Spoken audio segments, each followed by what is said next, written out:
These pre-kindergarten students in Washington, D.C. take the same classes as thousands of other students nationwide. The big difference? When the boys and girls at the YING charter school finish 8th grade, they will be fluent in Mandarin Chinese as well as English. One day they're learning everything through English, and the next day they're learning everything through Chinese. So it's a very compelling model for a lot of parents. Principal Sarah Harris says there are many advantages to learning Chinese at an early age. Children really do soak up languages when they're young. They don't have a lot of preconceived ideas about language, and so they really come to it in a very kind of open way. Children we've been open for the past 6 weeks, and we've seen children just soaking up the language and applying it in more and more contexts. Mary SHAFFNER, the school's founder, says that it's not just the students who want to learn Chinese. We're going to start Chinese classes for our parents, which many parents have been chomping at the bit for. With China's expanding global influence, millions are eager to learn the language.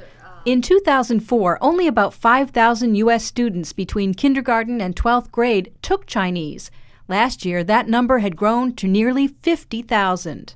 And it's not just happening here. By 2010, it's estimated more than 100 million people worldwide will be studying Chinese as a second language. Many are learning at one of the more than 200 Confucius institutes established by the Chinese government. Now in 66 countries, the goal of these institutes is to spread the Chinese language and culture. In Manila, Director PALANCA says the popularity of these institutes is a sign of China's development. Once a country becomes more developed, then it tries to promote its culture and language through such an arm. More than 2,000 students have gone through the program since it started 2 years ago.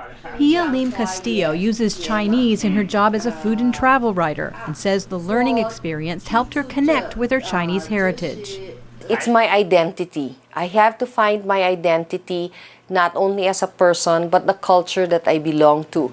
Many believe the ability to speak Chinese will advance their careers. I see value in being able to converse in Mandarin to Chinese clients. So since there are more Chinese coming into the Philippines, I see there's market for a Chinese lawyer or a lawyer who can speak Chinese. It is the country of the future also.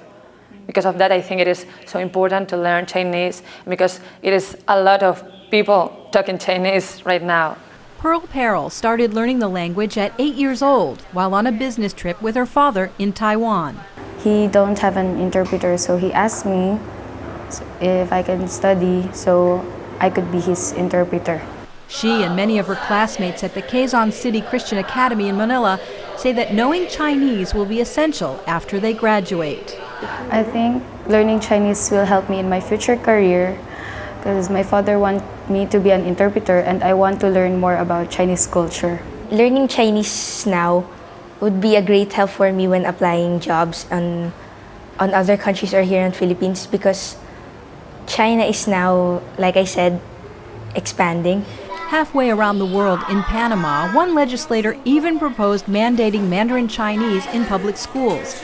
But Fermin Tomas Chan, principal of a school where all students study Chinese, doesn't think the legislation will pass. It's so hard to get teachers to teach Chinese outside of China. If you want to make it nationwide, it's going to be almost impossible to get enough teachers to teach. We have problems even in English here in Panama, so what about Chinese? Despite the difficulty finding qualified teachers, the school has a long wait list since so many Panamanians want to learn Chinese. We all feel that in 10 years Mandarin will be as important worldwide as in English. Others doubt that Chinese speakers will outnumber English speakers anytime soon. It will most likely not replace English. It can be at par with the English language as an international language. Whether or not Chinese does become the main international language, people worldwide are excited to learn. Andrea Garrett, CBN News.